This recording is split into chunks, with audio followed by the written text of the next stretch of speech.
આપણે જોઈએ છે કે ગલી મહોલ્લા, સોસાયટી, ગામ, આ બધી જગ્યાઓ પર ખરાબ લોકોનું રાજ છે.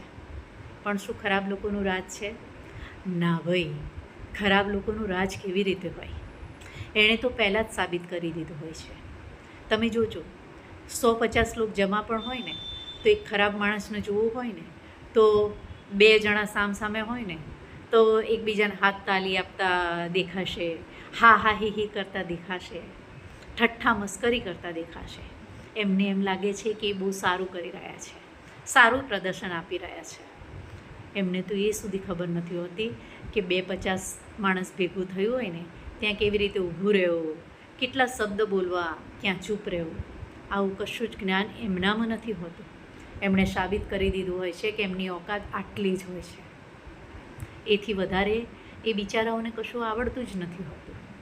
જી હા, આ દોગલા પણ એ લોકો નથી કરતા, ખરાબ લોકો નથી કરતા. આ દોગલાપણું સારા માણસો કરે છે, કેમ કે એ લોકો ચૂપ છે.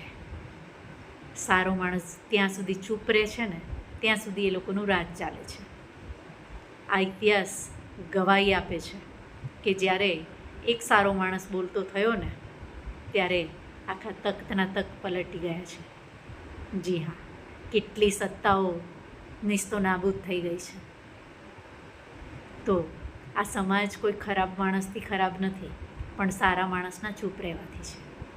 તો જ્યાં બોલવું પડે ને ત્યાં બોલજો.